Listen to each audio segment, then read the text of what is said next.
Hello everybody and most welcome to lecture H711, and we are currently at the local little library in Lindome, south of Gothenburg. We had more snowfall and it's been quite chilly, 14 degrees below zero this night. So winter is kicking in relentlessly.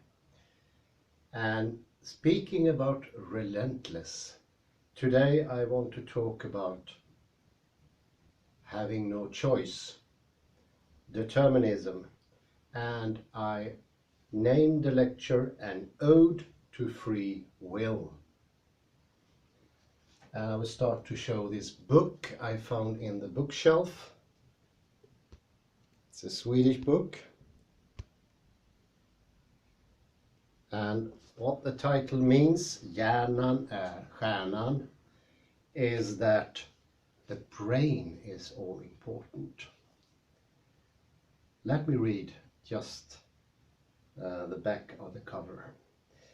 The brain makes it possible for us to love, but can also make us scared and jealous.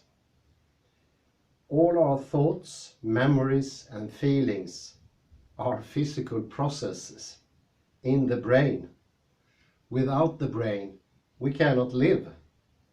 But how do really this incredible organ work?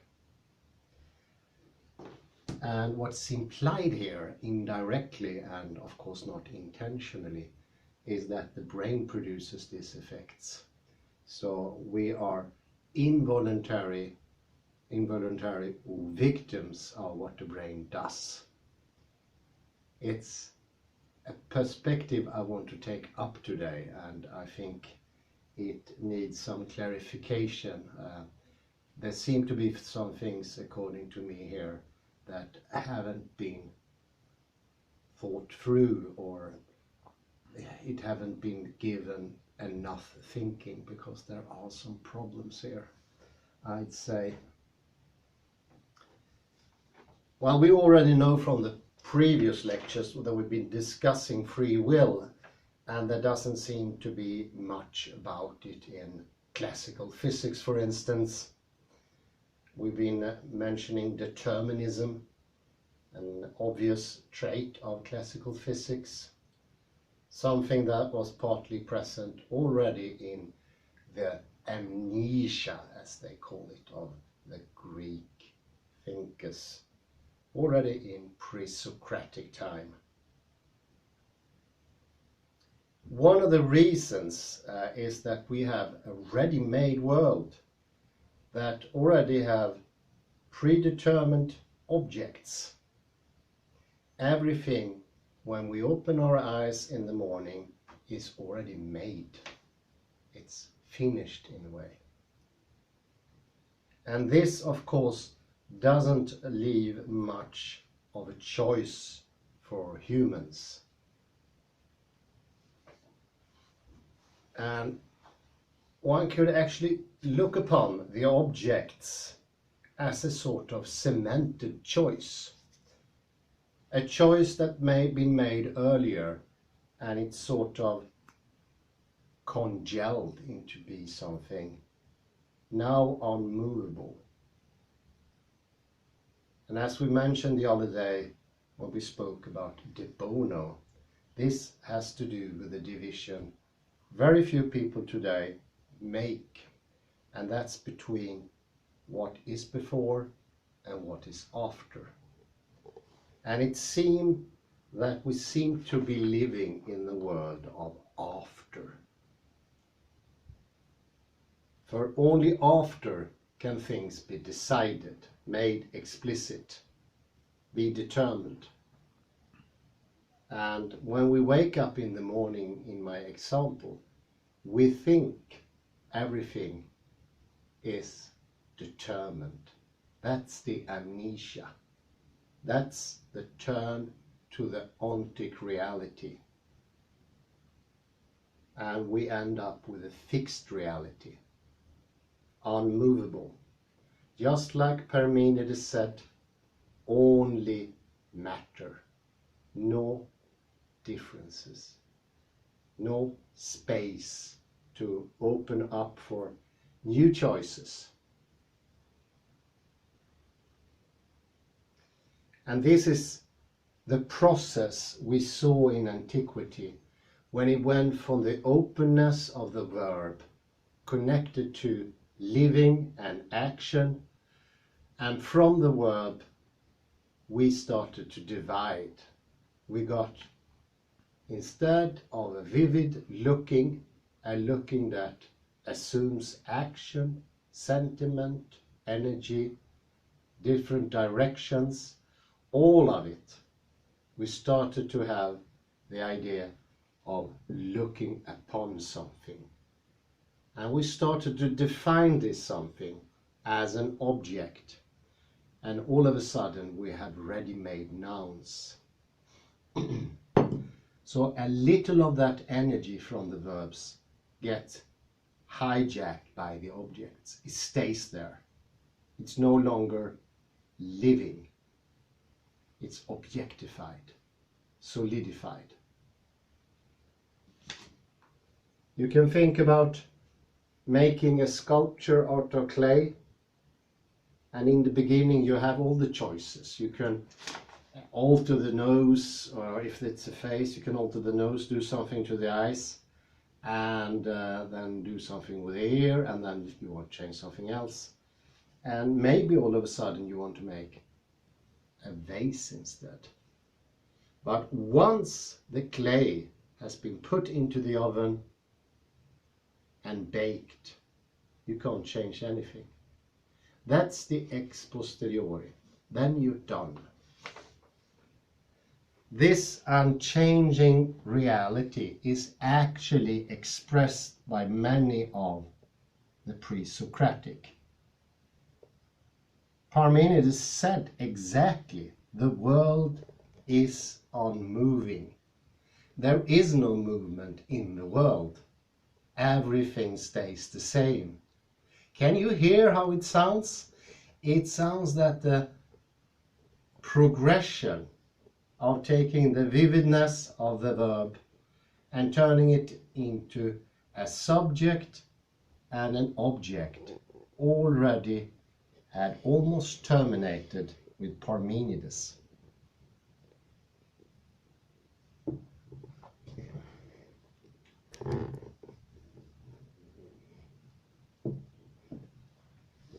Now we're really talking a long time ago, so you can imagine this fixation has gone even further.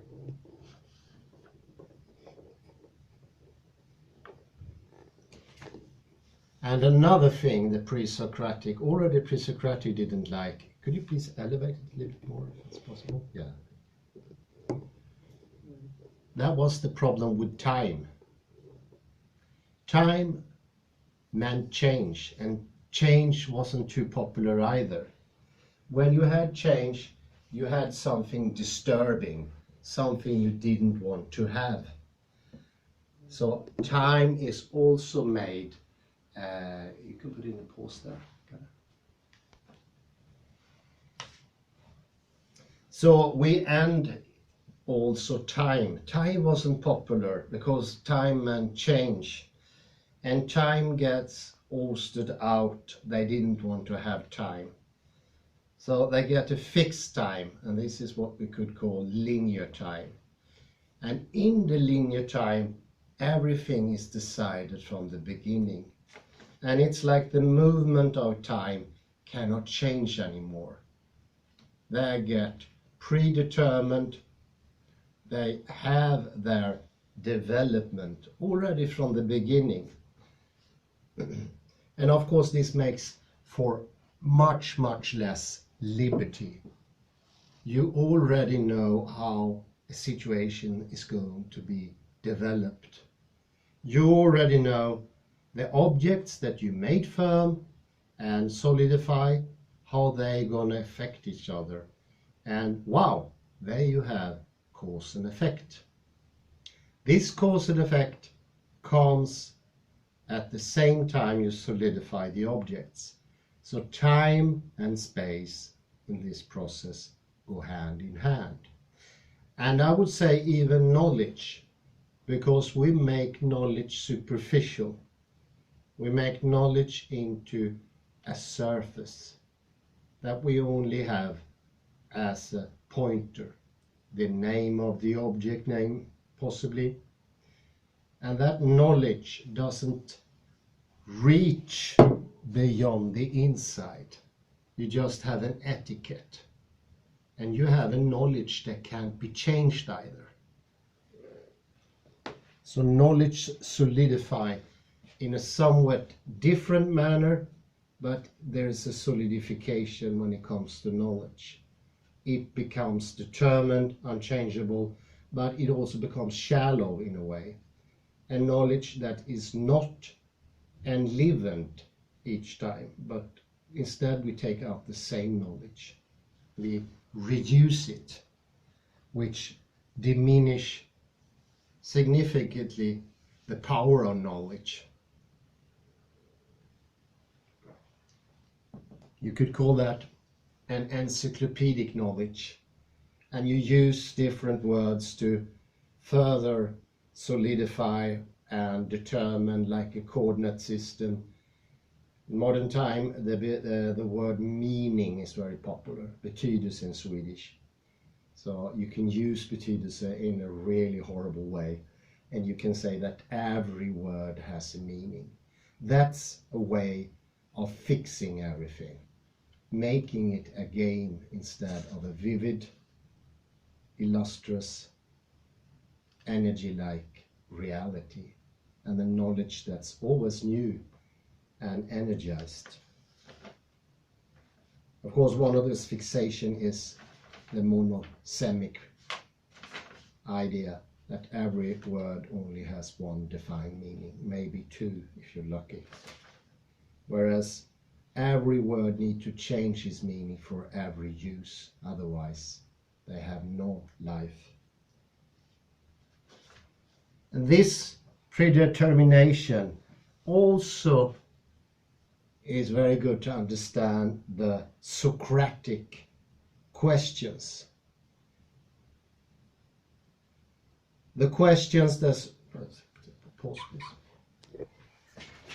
The Socratic questions are, for instance, the questions put to the disciples in the dialogues, where the answers are already out there, ready-made. It's just for the disciples to discover. This points to that everything is in advance fixed. And here's a pointer to understand that process. The Socratic questions could be posed directly. They don't need to be thought out. They're almost obvious. And they also demand an immediate answer, because there is only one definition. There can't be several. So you get a really weird game where someone is posing a question and wants to get the answer immediately. And this is how this object game works when it comes to knowledge. Because it's no depth to knowledge, the answer can be given directly without any thinking process going on, without any action. And this is the most important thing with the Socratic questions. They don't take effort. There's no effort, there's no time. You don't do anything. The verb is gone. Because you are sitting in the theater, like the first metaphor for the word theorize or theory, and you just passively observe. And then you can put the question directly. But a question without thinking is not worth anything. It's a solidified fossil of knowledge. And likewise, the answer that plays in the same game is equally lacking in depth, because it's given directly. And that's giving and taking starts the whole process of diluting knowledge to nothing, to a thin layer of an etiquette of an object. It's like somebody poses a question to you, just name the objects. And we all do the same, and that brings familiarity. So we have this familiarity instead of knowledge, because we're no longer in the world that's been turned into objects.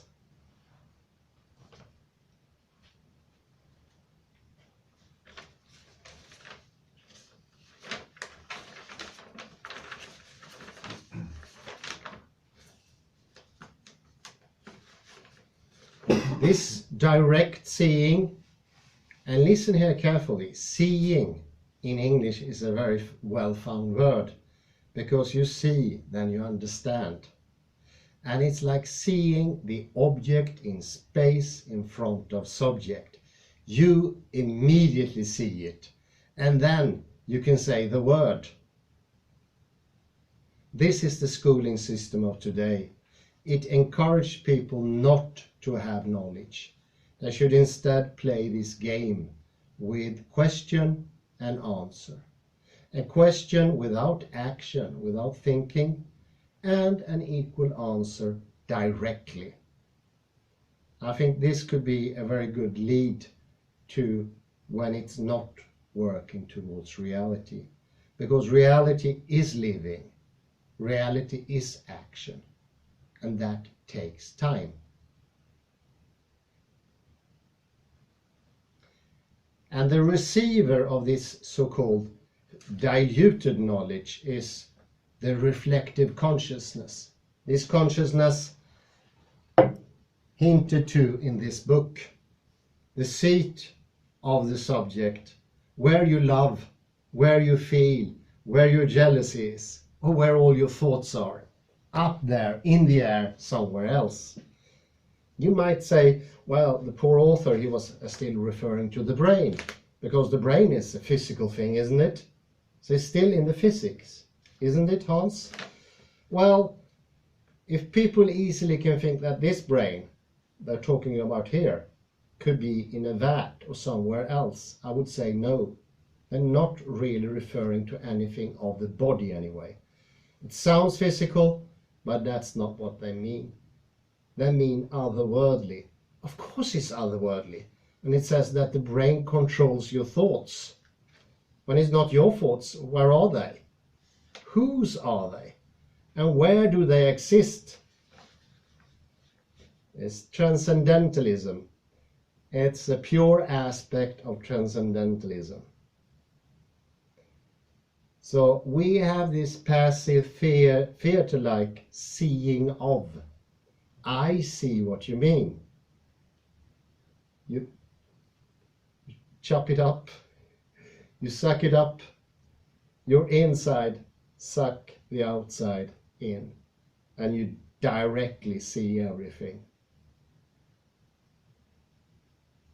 So you see, it's not only the objects that become solidified, but also the subject takes part in this process. You could call the subject the reverse coin side of the same coin. That's the other side. And the subject becomes not living, just perceiving passively what has already happened. Remember, the objects are solidified, they are defined in advance. When you wake up, they're already there with the etiquettes and everything. Sucking up some of the energy of the verb, sucking up some energy of the presencing, making it dull. So you could actually say that both participants of the theater are in place. One is the beholder and the other is the beholded, out there somewhere. And both of them are in some manner not present, because a theater is not the world. It's something with a script. You can say time is the script. So it's scripted. Time scripts out. This touches that and that touches that in a causal chain. And that causes effect, and that goes on eternally. And that's determinism. And also the onlooker is determined. So everything is determined and codependent. And that is actually a very good clue, because when you start to understand these things are affecting each other immediately, and there seems to be some dependency, because without the subject you don't have objects anymore. They'll disappear. And without objects, sort of, there won't be any subject. And that is something that sounds really unnatural. If I disappear, everything disappears. It doesn't hold true. So there are these paradoxes inherent. But the play is great. It's a play we all participate in. And when we do it together, it becomes the greatest show of all time. The great show of object in space in front of a subject. And it's the same show every day. It plays from 7 o'clock in the morning and it goes on all day until 12 o'clock at night. It's time to shut your eyes. And the show will end for a while. And the script is always the same. You know it. You get the scripts before you wake up. It's by your bed. Just to read it and you will know what's going to happen. It's invariable. And time itself becomes invariable.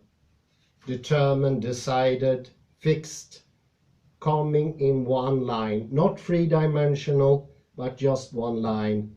One happening follows another happening. You know it's going to happen. You're already bored when you wake up. When you open your eyes, you feel boredom in the whole system, especially your body. Because the body gets weary. It becomes tired, less energized. You feel tensed and you don't feel like doing anything because you've seen this show before. And somehow a gnawing feeling is in the bottom of your heart that this show is going to be at the end of my days, or even at the end of the living universe. It will never end. And what could be more devastating than that thinking? And I'd say it is completely unnecessary. And this insight has become stronger when we took up particulars and universals. The generalizing trend contra the nominalist trend. And then generalized is, of course, this, in a way, also the experience at the theater, because you don't really see the objects. When I say objects, it's nothing to do with reality. They're just etiquettes.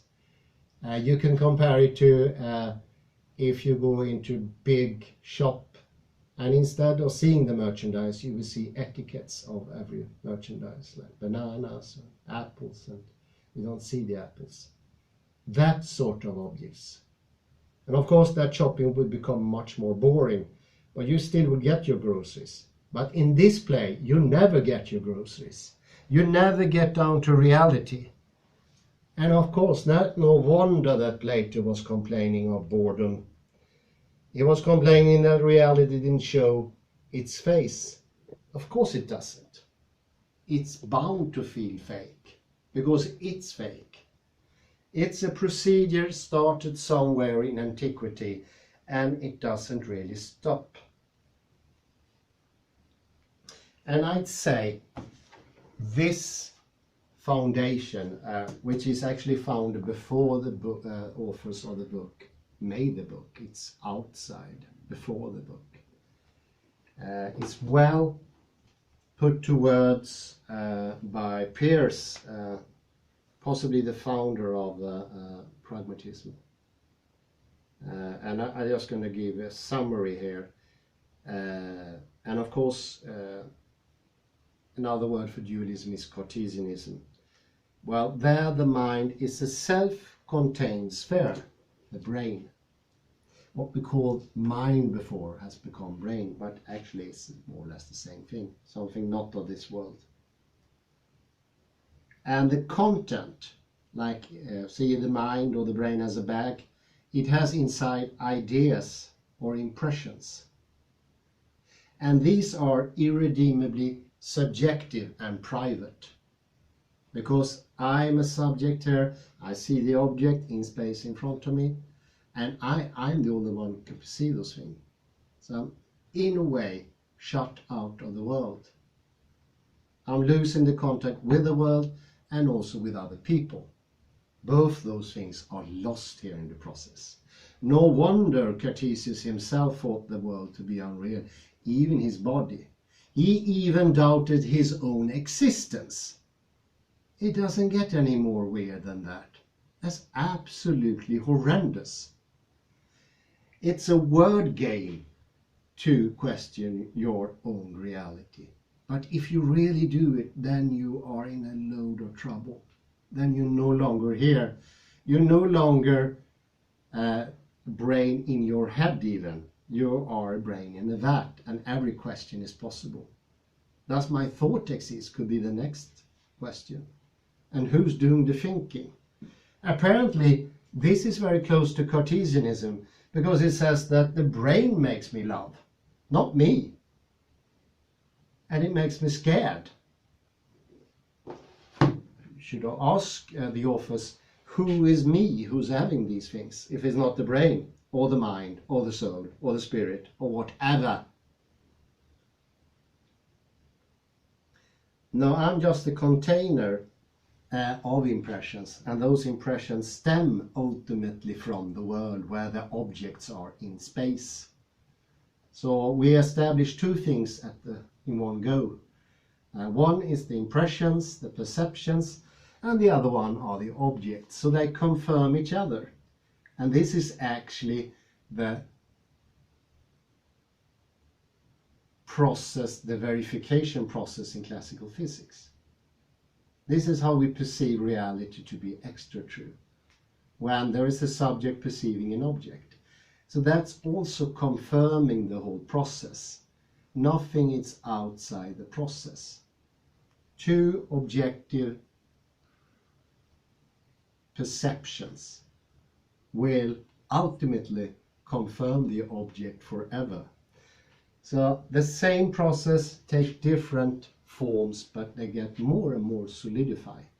And obviously it wasn't this solidified by the common people, by the common man, at the age of Cartesius, and not at all as much during the antiquity, where probably were only a few philosophers who went that far as Parmenides. And I would say actually not even Parmenides went that far, other when he was philosophizing. When he went back to the world, he was probably in his body more or less. But this got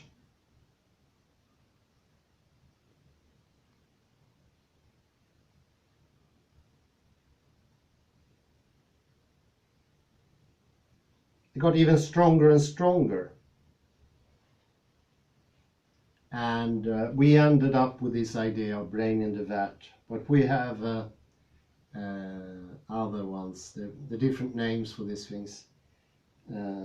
Popper had the bucket theory of the mind, like a bucket that can gather impressions that are inside the bucket, like the brain.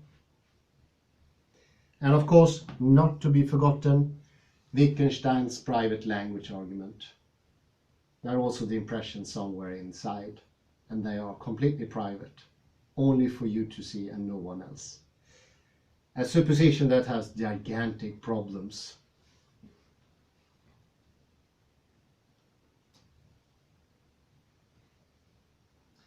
And there is another pragmatist, Davison, who calls it the myth of the subjective. But it leaves ourselves alienated toward the world. We're no longer part of the world. And that's pretty horrendous. And today we have to suffer this. Not being in reality and numbing ourselves. We're numbing our bodies. We're no longer in the bodies, because even our philosophy, our religion, our sociology, our psychology, you name it, every interaction is this process, self-confirming or other confirming, which is actually amounts to the same thing. and it makes it stronger and stronger. And even if you're not, it could be that way, you don't believe for some reason in the theater. One day you become extra tired in the morning, and everybody around you plays the same theater, and somebody hands you the script and you buy it. Of course, it's a slower process than that, but it does happen during the years. We succumb, because today that pressure is larger than ever. It was, I can assure you, easy at the time of Parmenides and Xenophanes to distrust the philosophers. Many people did. Well, the actual 99% of the majority never heard about these people in that time. But today it's a whole other business. We're all affected by this. And it's ingrained in our system at the very core. And by using such words as truth, it becomes even stronger. And then these people talking about brain when they actually mean mind, and they mean mind as a bucket, a container for impressions. And my goal is to show the way out of this, and I think Wittgenstein did an excellent job showing the fly out of the bottle, because everything gets easier once you get the energy, and once you get the inspiration, and once all your veins are filled with blood once, and you are no longer this perceiving subject without any purpose in life. You will wake up today with intentions, opportunities and potentialities.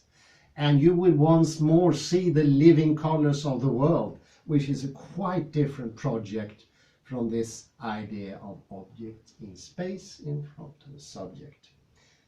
And I think I end this lecture here. I say thank you very much, and do have a pleasant afternoon. Thank you. Thank you.